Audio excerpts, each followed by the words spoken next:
Welcome to the Rotary Club of Edina, the #1 club in the universe. Yeah, baby.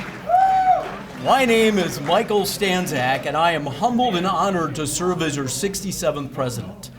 We have an awesome meeting planned today with Lisa Najarian, founder, executive director of the Twin Cities Lyme Foundation, a couple really fun videos on that I think you perhaps have seen before, and some interesting news.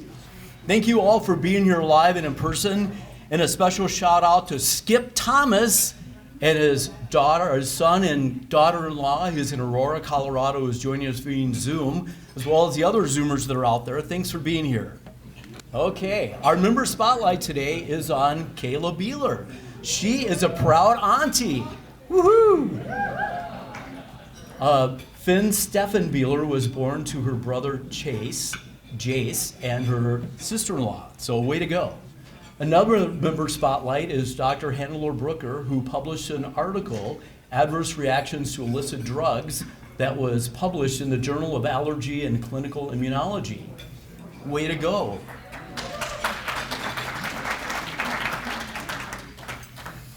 For those of you that missed the article about how our club and the Morning Club helped the businesses on Lake Street, it was published in the Sun Current News thanks to our public image director, Katie Campbell, but that story was picked up by Rotary International global media sources.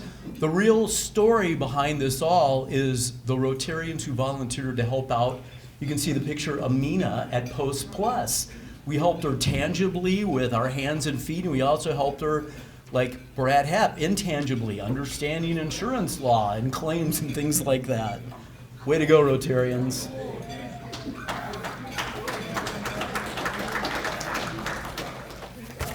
Another opportunity to make a difference and drink some beer. Susan Stiles, do you drink beer? No, just wine. Okay, that's all right.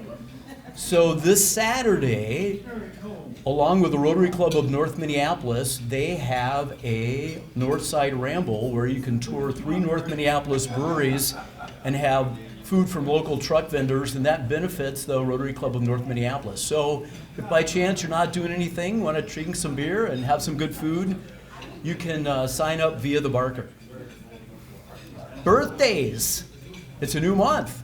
John Allen and Ann Platt celebrated on August 1st, San Asado on August 2nd, Michael Eckert on August 3rd, and Bill Carter on August 12th. Coming up. August Rotary Anniversaries. I want you to look at the first one. Frank, can you tell me who the first one is up there? It's you. He's been a Rotarian for 63 years. Way to go.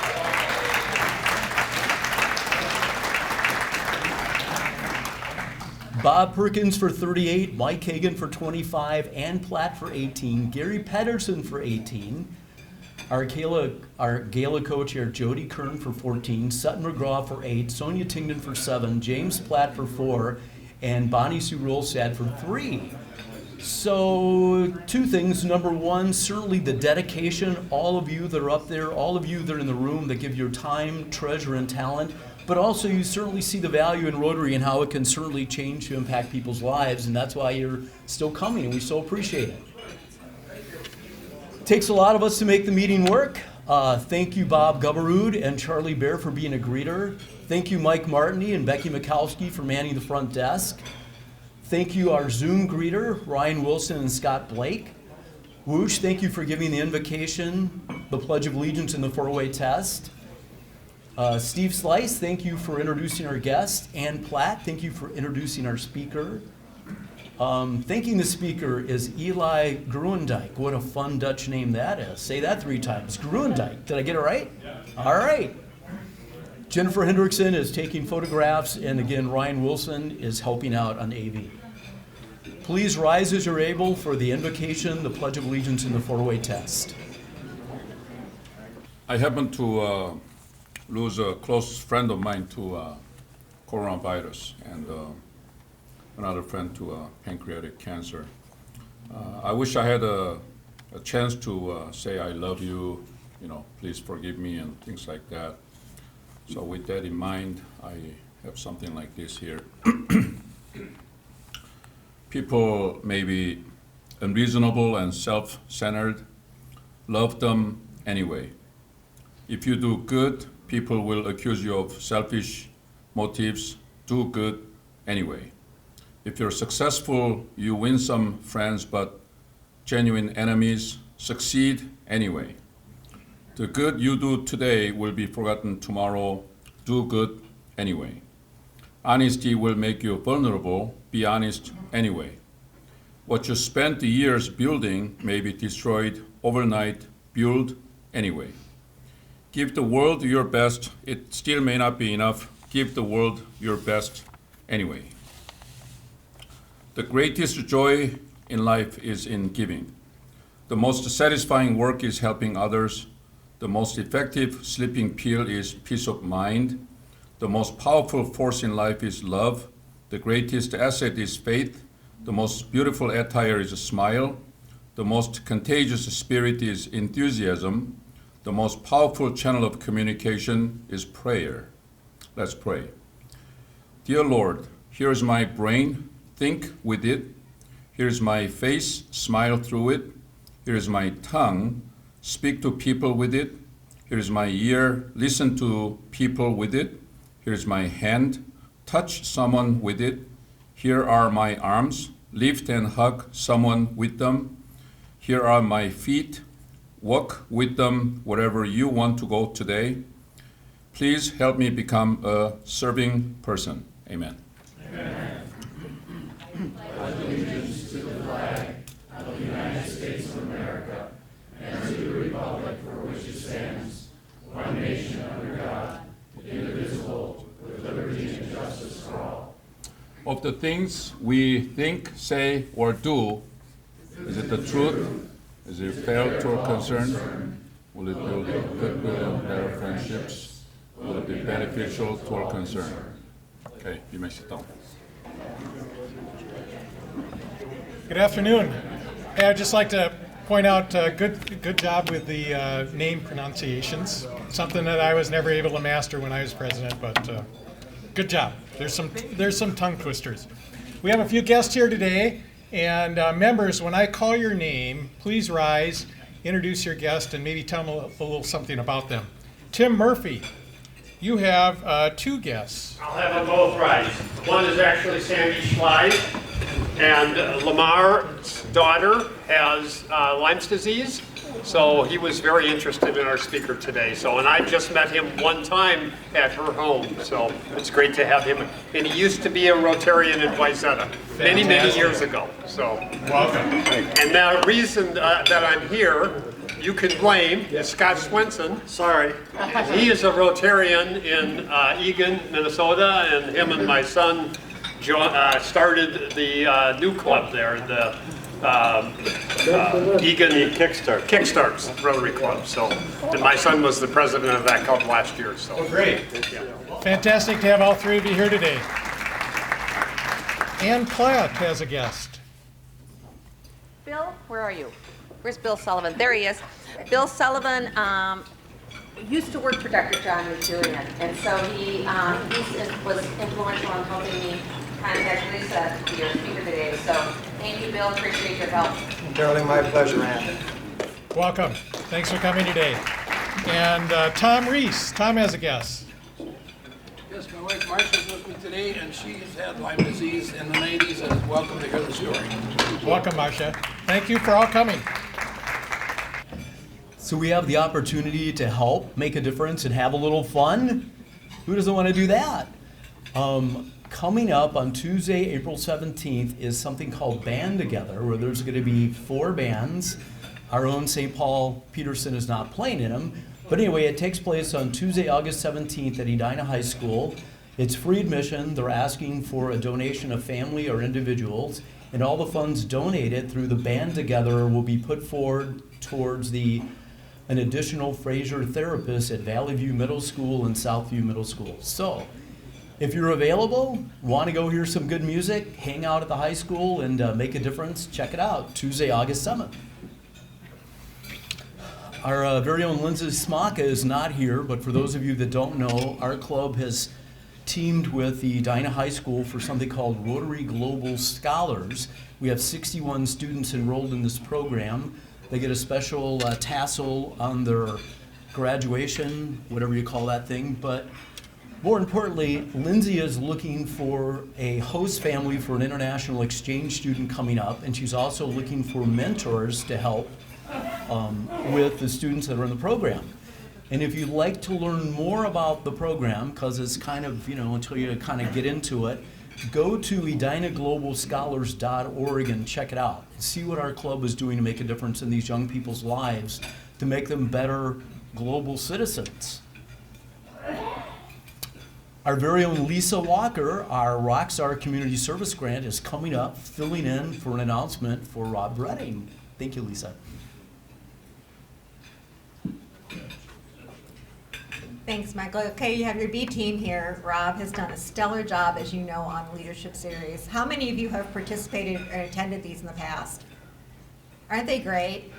Well, the next one on August 11th, which is why I'm here to promote, is no exception to that. So on August 11th from 7:30 to 9 at the Think Bank, in their community room upstairs, we will be having our next leadership series, and that will feature David Mann, who is a story specialist teaching leaders how to make an impact by clarifying their message. He's going to be absolutely excellent. For those of you who haven't heard him before or talked to him before, you are going to be amazed. So hopefully you can make it there. Any questions, feel free to direct to Rob. Again, Rob couldn't be here today, but he's done a stellar job, so make sure you thank him for that as well. Thanks. Thank you, Lisa.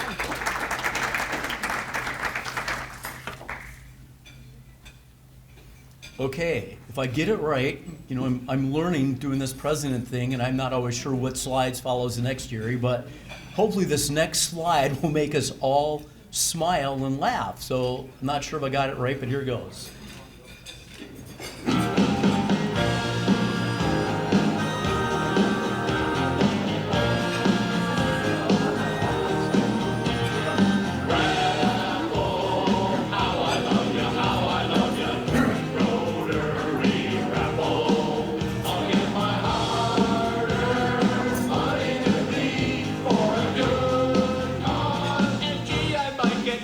Just like Hockey. So buy a dozen, sell a dozen. Rotary Raffle.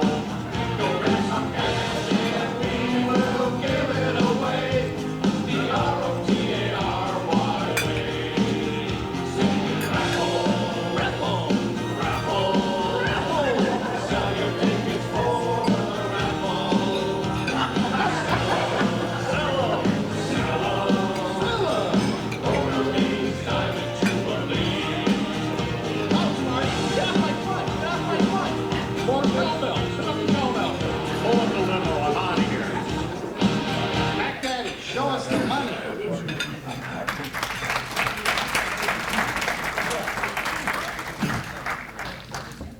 Well, Kip, it's that time of year again. Well, how's that, Tom? It's when every Rotarian has a chance to get rich. Now that sounds fabulous. Count me in. But what do I have to do? Buy some stocks or bonds from my favorite Edina Rotary financial planner? I mean, Jeff O told me to cash out my 401k and buy GameStop. Good gracious, no, that'd be painful. Plus, there's so many financial planners to choose from in this club. Actually, it's just a simple Rotary raffle. Oh man, I've heard about this raffle thing. What do I have to do? Just buy your raffle tickets. 10 tickets, $15 each, $150 total. And you have a chance to win $1,000 or 4 chances to win $100. Now that sounds amazing, like a really great chance to win some big money and provide some really key support for the fall Gala fundraiser. That's right.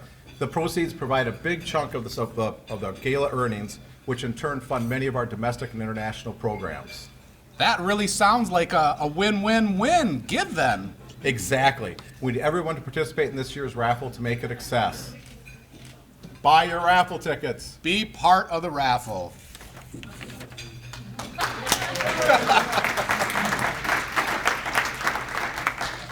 Thank you, guys. We appreciate it. So briefly, what we're talking about is the Gala, which is coming up on Saturday, October 2nd. The theme is Let's Dance. We're going to have a dance band, High and Mighty. And from one music genre to the next, here's something our very own Gordy and Frank, King of the Roads. 8 or 12 4-bedroom mama, man of me, King of the road. Third boxcar, midnight train, destination bangers. They were saying, come dance with us on Saturday, October 2nd. Let's give it up for Gordy and Frank. Gordy is 94 years young, and Frank's going to be 91 years young very shortly. So here we go. My friend Ann Platt was born in Faribault, Minnesota, and attended Mankato State University, now Minnesota State University Mankato, where she earned a BS in Business Administration. After graduation, she moved to the Twin Cities working for a bank and then moved into sales and sales management with Xerox Corporation. With travel that consisted over 50%, she decided to follow her dream of having her own business. She left the corporate world and purchased a Pets Are In franchise, and 5 years later purchased the rights from the owner. Volunteering is in her DNA, as her mother was a consummate volunteer and Ann has followed in her footsteps. In addition to being on the board of the Southdale YMCA and served as the board chair for 2 years, Ann has been involved with many committees since she joined the club in September 2002 for our Rotary Club, including Director for Local Grants, the Rotary Foundation, and a committee member for Public Image, Local Community Project, and she served on the executive team from 2013 to 18, and she was president. You were president. Way to go, from 2016 to 2017. She is currently on the Edina Rotary Foundation board and is chair of Human Trafficking Committee. Jim, her husband, who is also a Rotarian in Edina, and 2 dogs, Rocky and Greta, live in Edina. Please welcome my dear friend and fellow Rotarian, Ann Platt.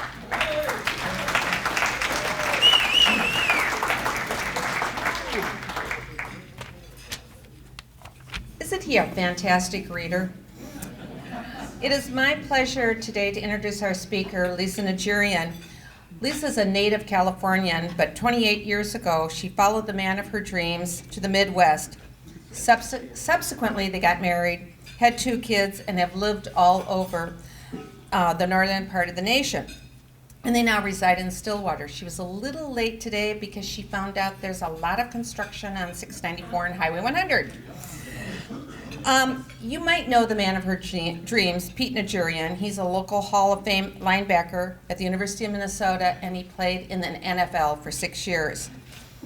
He is a CNBC analyst, say that fast 5 times, and the 4th son of the world-famous transplant surgeon, Dr. John Najarian. Marrying into a medical family, Lisa acquired a taste for all things medical, and when she found herself very ill in 1998, she thought, this family can help me out. That was not the case. Years later, she finally found an answer to what ailed her, and as a result, she started the Twin Cities Lyme Foundation. Her story is lengthy, but she has promised not to keep us here all day. She promised it would only be 2 hours. After that's how long it'll take her to recount her last 20 years of struggle. She will answer any questions you may have for her. I might mention that Lisa has lost hearing in her left ear due to the Lyme disease. So hopefully Pete, her husband, will be here to help her interpret any questions you may have. So please be graceful with the fact she may not get it, when she may not be able to hear you. Please give a warm Edina Rotary welcome to Lisa Najarian, founder of the Twin City Lyme Foundation.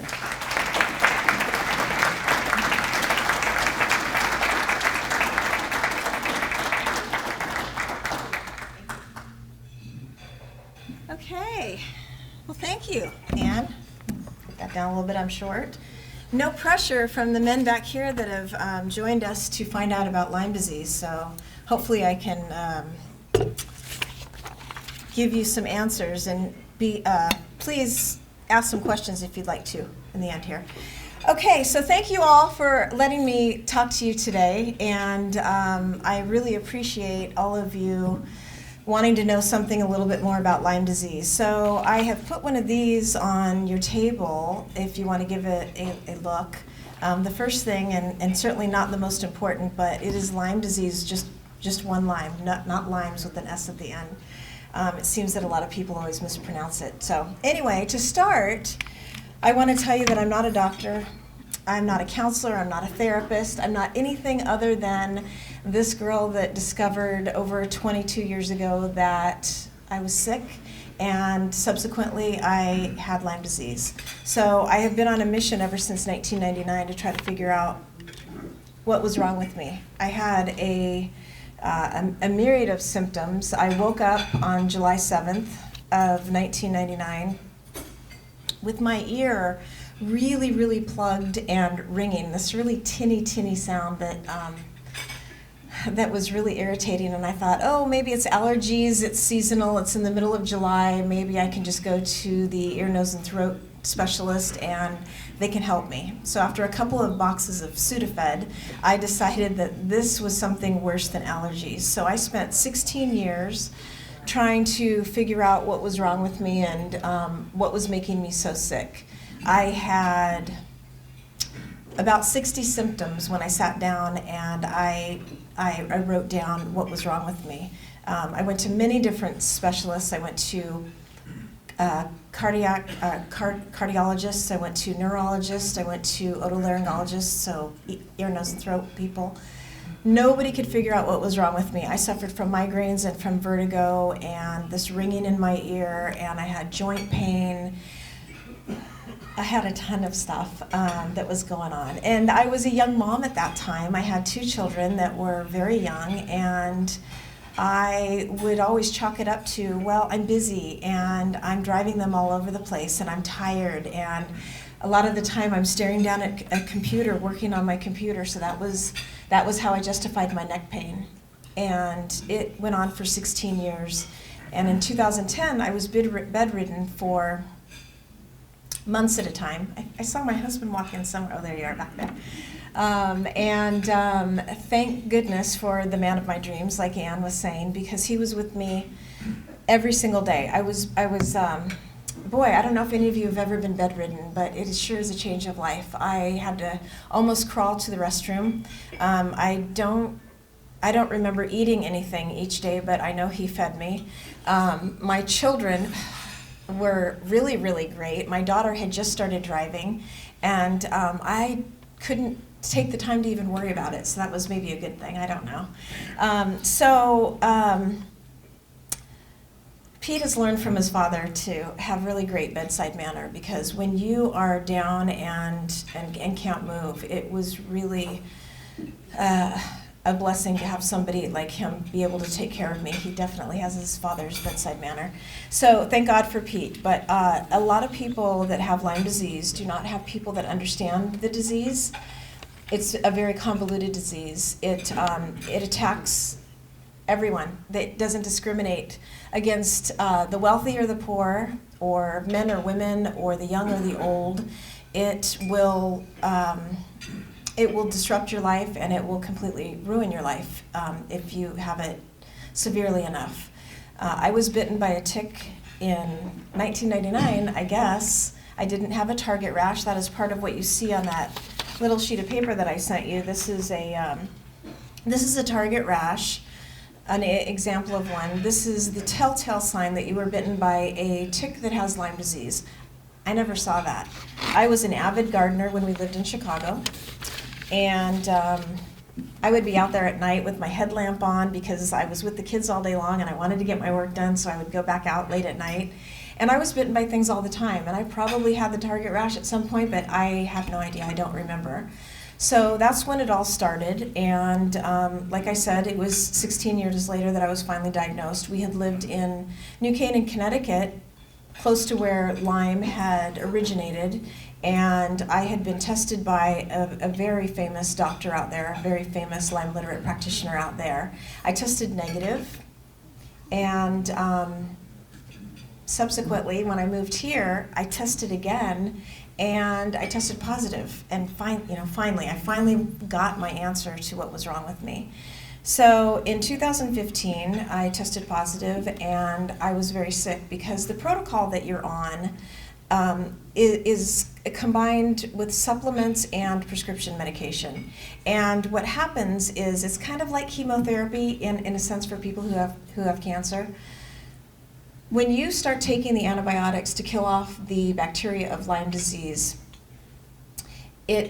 so the bacteria of Lyme disease starts out looking under a microscope, looking like a corkscrew. It's called a spirochete. And once it's in your system, it morphs into a cyst. And when you start taking the antibiotics, that cyst bursts open and it releases all of the toxins into your bloodstream. Put this down here. And then you get sicker. And it's called a Herxheimer reaction. It was discovered by Dr. Herxheimer, who was a dermatologist, that this toxin die-off, this bacteria die-off, causes this horrible, horrible pain and suffering. You get sicker, so whatever your symptoms are, they're exacerbated by about 100-fold. So you're sick. So these 60 symptoms that I had were exacerbated, and I was magnified, and I just had to sit. I started on my protocol in September of 2015, and Pete at the time was going back and forth. He does CNBC, so he was going back and forth to New York. We'd lived here at that time in Stillwater. We'd moved to Stillwater in 2014. So he was getting up early in the morning on Monday morning, and I was driving him to the airport at 5 a.m. And then I would come back, get our son Cole up. Our daughter was in Nebraska going to school, and get Cole up and out the door to go to school, and then I sat in a chair all day long because there was nothing else I could do. I have arthritis in my hands. I have these heart palpitations that are like a hot poker that is in your heart. Dizziness from vertigo, migraine headaches. It was awful. It's not a disease that you wish upon anyone, not even your worst enemy. And people would say, "Well, you look good. Geez, it doesn't look like you're sick," because I've always got that face on, right? But inside, you're almost kind of dying. I say that I should have drank a bottle of vodka the night before because I wake up feeling like I'm hungover any day anyway. So it doesn't matter. But people will say, well, what is Lyme disease anyway? And I don't really think you have it. I think you're just tired. So the problem is that people that are around people with Lyme disease, if you don't have Lyme disease, you don't really understand Lyme disease because it's so convoluted. It's called the great imitator for a reason.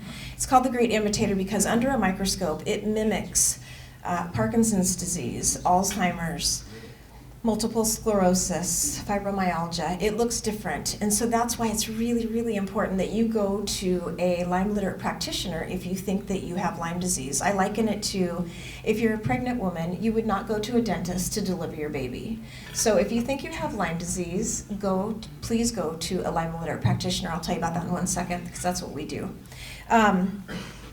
So it's really important if you think that you know somebody who's sick with Lyme disease to support them because you don't know if they have Lyme disease or not, and that's why I want you to get them to us, to our foundation, so we can diagnose them properly. So the great thing, being sarcastic here, the great thing about Lyme disease is that insurance companies don't recognize it because it's such a difficult disease to diagnose. Like I said, it's the great imitator. So many doctors that are general practitioners or a pediatrician or the urgent care on the corner, they give a standard Lyme test, and 50% of the people who test for Lyme disease test negative because Lyme will lie dormant in your system and then it skews your white blood cell count, and so you will come up positive if you test for it at the time that Lyme disease is deciding to lie dormant in your system. So that's what happened to me the first time, and the second time I gratefully was diagnosed properly. So there are upwards of 500,000 people this year who will test positive for Lyme disease. So what about those 50% that don't test positive? So we're looking at potentially 1 million people each year in the United States that could have Lyme disease, and 50% of them don't know it. Because they are doing the same thing that I did. Well, I'm tired. Well, my neck hurts because I've been on my computer. Well, I have arthritis because I'm getting older, and we live in Minnesota and it's cold. So there's a lot of different symptoms. You can go to my website at twincitieslyme.org. It is written on that sheet of paper, and I've got business cards up front that you can take. There's lots of symptoms on there. There's a lot of myths about Lyme disease. And if I haven't said this already, you get Lyme disease from a tick, a black-legged deer tick, and their greatest host is deer. I think most of you probably know that, and the white-footed mouse, and they come in our house. All those little cracks that we have in our house, they can slide right in there. So let's see, what do I want to tell you here about Lyme disease? It's been around for thousands of years. I know it doesn't seem like it, but ticks and Lyme disease has been around for thousands of years, but it was just finally discovered and named in 1992 by a doctor named Willy Burgdorfer. So the bacteria, the spirochete, has been named Borrelia burgdorferi. He's a Swiss doctor that was an entomologist and a bunch of other things, all to do with bugs and insects and that kind of a thing.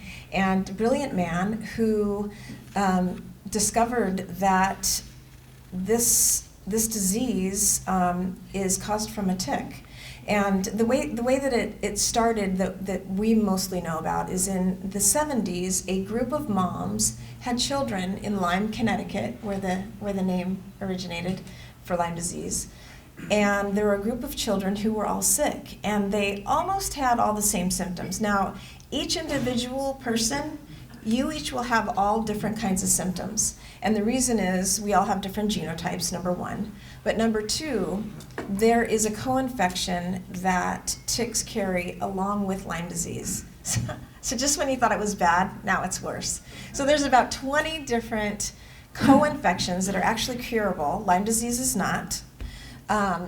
That can be any combination. So you could have, and there's 300 different strains of Lyme disease. So you could have any combination with a different genotype, and you all have, bless you, you all have different symptoms, right? So these kids all kind of have the same symptoms, but they all had different symptoms. And a couple of the moms sat down and wrote down all of the different symptoms of all these kids and documented what was going on each day. And that's how they figured out that they had Lyme disease. So here in the Midwest, we have black-legged deer ticks. There's all different kinds of ticks all over. There's a Rocky Mountain spotted tick in Colorado and Ohio and that region of the United States. There's Lone Star ticks down in the South, obviously down in Texas. So there's a bunch of different types of ticks all over that can give you Lyme disease. What else do I want to tell you? They don't fly. I don't know if any of you know that. I've been asked that question before. They love tall grass. They love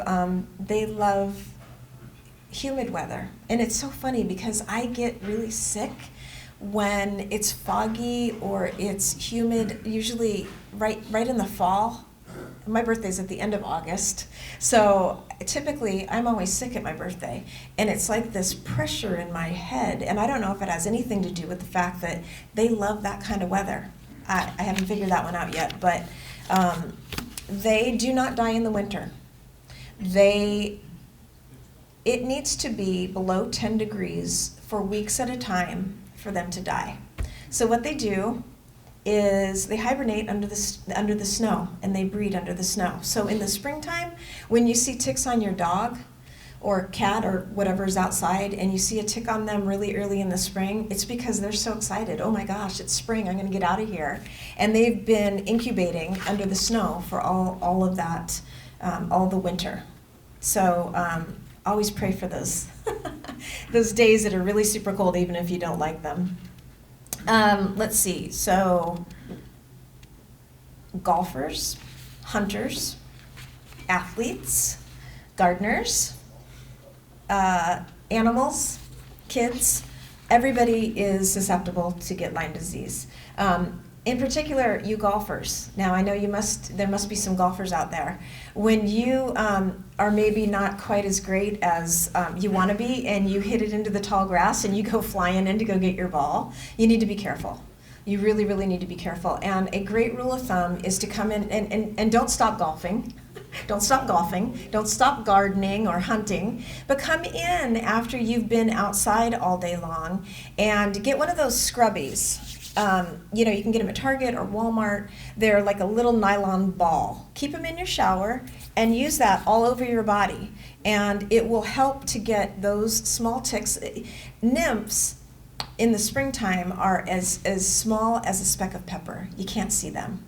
And all of you who sleep with your animals, you got to rethink that, because they're coming in on your animals and you're sleeping with them and they're biting you.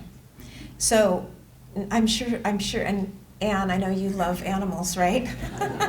I bet you sleep with your dogs, correct? Okay? I'm just telling you.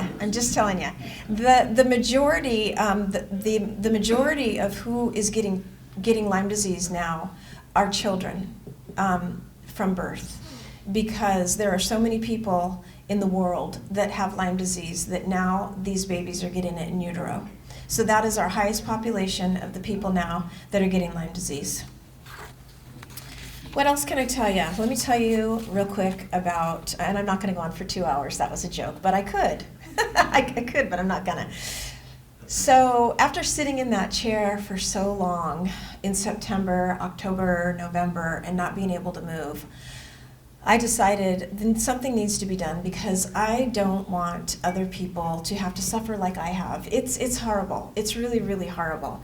And I decided to start Twin Cities Lyme Foundation. We have a good friend that plays in a band called the Eagles. I don't know how many of you know the Eagles, but he's a guitarist for the Eagles. And he texted me one day and he said, Lisa, I have a friend and more friends that are telling me that they have Lyme disease. And what can we do? And I said, well, how about you come and play for my 50th birthday party, and this was years ago, and then we can raise money to support Lyme disease. So in typical rock star fashion, he didn't text me back for a while, and then I said, okay, well, I'm just going to start this foundation anyway, and I did, and he and his band were the first band to play at our first annual gala. We have a gala every year to raise funds to be able to support our mission. And so what we do at Twin Cities Lyme is, because I went 16 years undiagnosed, I didn't want anyone else to be able to have to go that long not knowing what they had. So getting to a Lyme literate practitioner, like I said, is very, very important, and that's what we do. We give you a grant. You go to our website, you take the assessment that is on our website. It's a series of over 100 questions, and we review that, and we send you an email back, accept you typically to receive a grant, and then we send you to our participating Lyme practitioner who's in White Bear Lake, who's phenomenal. So he doesn't only test for Lyme disease, but he also tests for those co-infections, which a lot of doctors don't know to do. And sometimes those can be the driver behind the Lyme disease. So you don't know, like I have something called Ehrlichia, I also have something called Bartonella. And Bartonella can be a real bear.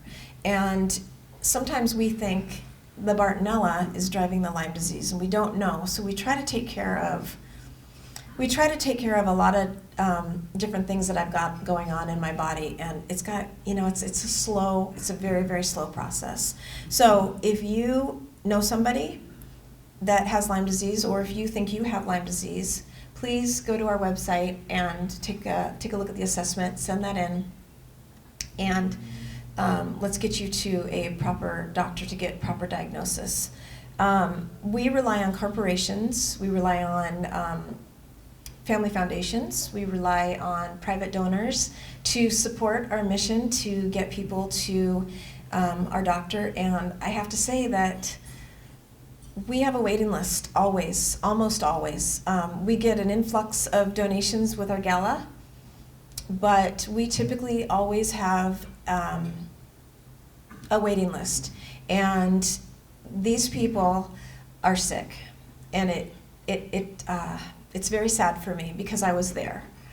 I had 2 people last year before our gala text me and say, or email me and say that I would have committed suicide had I not found Twin Cities Lyme Foundation. And I've been there thinking, number 1, am I ever going to get better? Number 2, what do I have? I don't know what I have, so how am I going to get better? And number 3, who do I go to try to find help? Because, I don't know how many, we've spent so much money, poor Pete. We spent so much money going to these different specialists, only to tell me, you look great, Lisa, you're healthy as a horse, I don't see anything wrong with you. No one could figure it out for 16 years. It's a really long time. And I have to tell you that my story is very common, and I'm one of the lucky ones.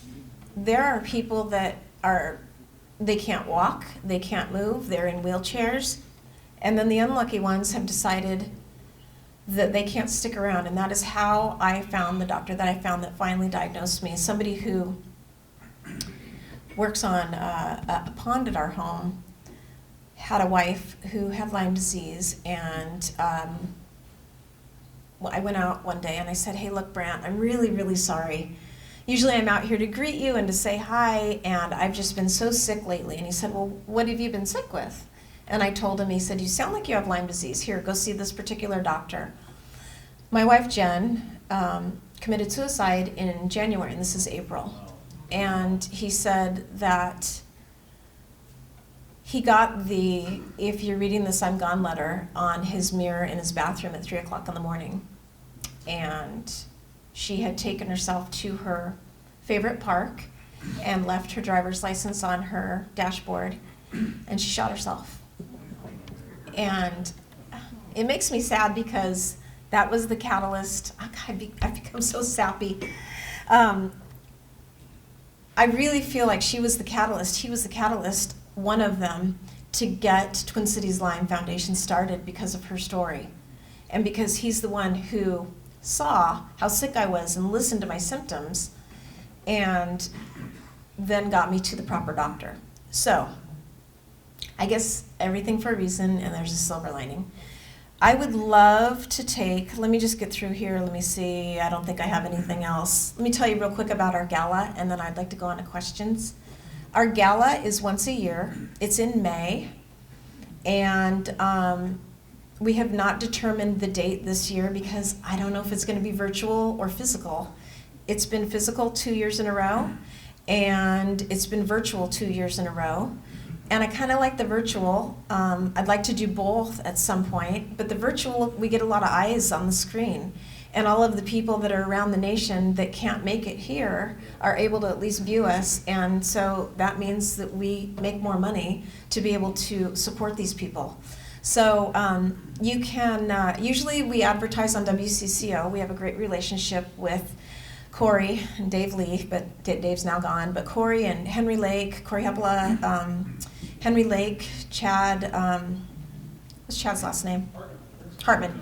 Chad Hartman, so if you're an avid WCCO listener, usually we talk about and advertise our gala there. But we welcome anyone's support and anyone's help, just because there's so many people out there that are sick. So, but I'm happy to take questions. Thank you. Dad, I need you to come up so that because I'm deaf in my left ear, he's always the great translator. I need to maybe have that Hulk Hogan walk-up music right now. This is my husband Pete Najarian. Okay. I don't deserve it, but thank you. Okay. I'm sorry for what you've gone through. Thank you for sharing your story. Since you've been able to get help, is there some rehabilitation or some stuff that you do on a daily basis to make yourself feel better?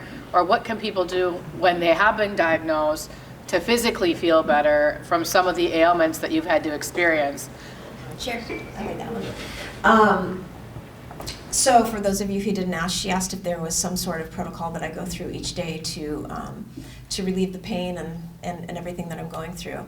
Eating properly is really really, really helpful. I had a doctor that told me that if I looked at my life as an upside down chair with 4 legs, one chair would be nutrition, one leg would be nutrition, one would be exercise, one would be stress reduction, and one would be sleep. And I have listened to her, and I know that, I can't be up at midnight every night, trying to do the dishes and, get the house clean like I used to. So eating is really important, and no sugar. No sugar. Sugar will kill you. It's awful. So. Lisa, is there any effort to develop a vaccine for Lyme disease? Well, a lot of people will tell you that they are. There's a lot of news out all the time about this organization, this hospital, this clinic, this doctor, who thinks that they have come up with a vaccine, but nothing for humans.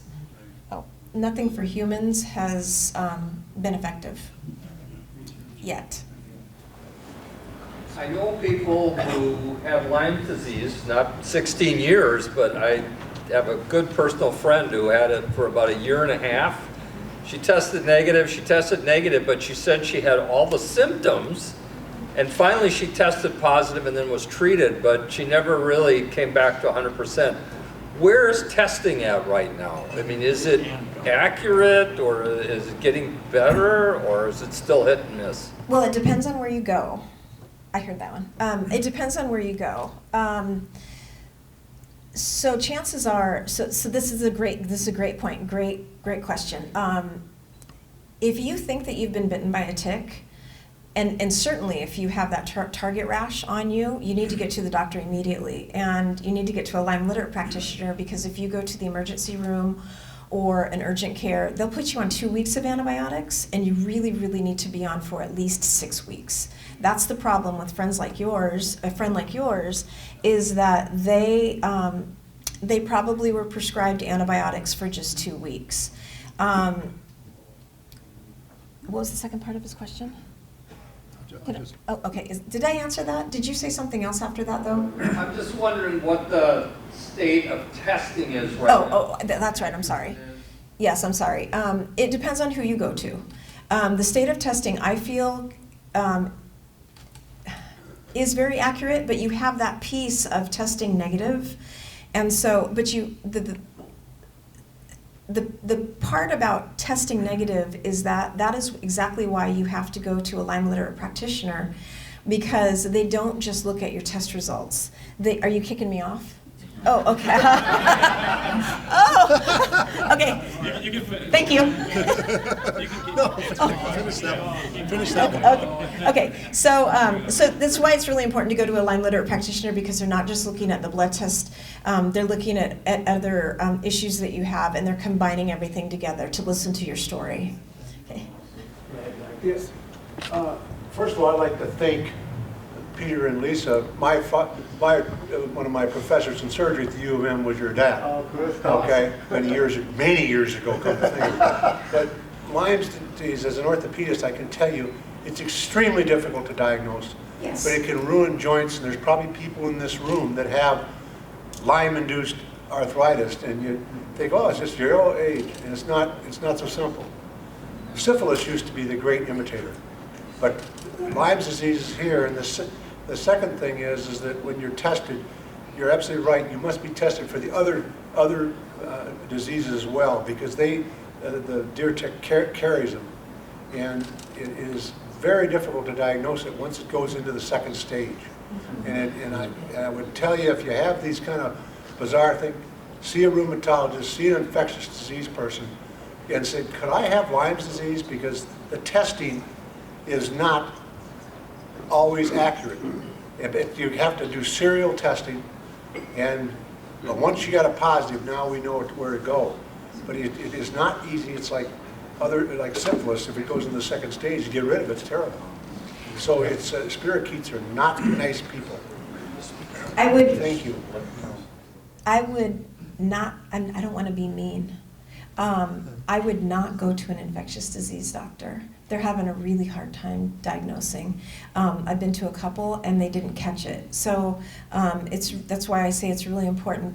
You have to, if the Lyme literate practitioner that you're going to has been trained by ILADS, it's an acronym for International Lyme and Diseases Association Society, that is who you want to go to. Somebody who has been, who's Lyme literate because they trained with ILADS.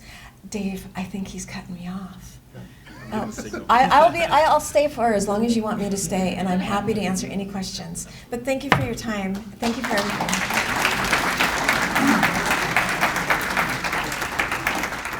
So you can stay up here for a second. Oh, okay. So it is my job to kick you out, but I didn't want to be Hulk Hogan up here. So I was trying to do this with grace. Thanks for being here today, Lisa. Thanks for sharing your story, teaching us about Lyme disease. I had a friend in school that had it and was always wondering how we could help. And there's a lot of us here that enjoyed your teaching, and we appreciate you being here at Rotary. Thank you. Rotary is a global network of 1.2. Should I go now? You can stay up here. Stay up here? Yeah, I still got to give you something. Oh, okay. But you have to listen to the... Oh, okay. Rotary is a global network of 1.2 million neighbors, friends, and leaders and problem solvers who see a world where people unite and take action to create lasting change. Across the globe, in our communities and in ourselves, from literacy and peace to water and health, Rotarians are always working to better our world, and we stay committed to the end. In honor of your presentation, we will make a donation to the organization called My Very Own Bed, a local nonprofit that provides new beds to children moving into stable housing. My Very Own Bed gives a new bed, set of sheets, blanket, pillow, mattress, pad, stuffed animal, and book to children who might otherwise go without. So once again, thanks for being here today, Lisa. Thank you so much. Thank you.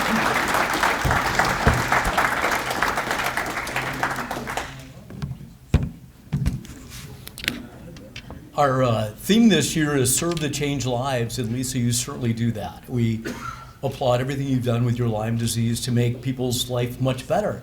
Thank you all for being here. Thank you for volunteering. Thank you for helping and serving to change lives. What's wrong, Dave? She has books back. She didn't tell us about the books she has.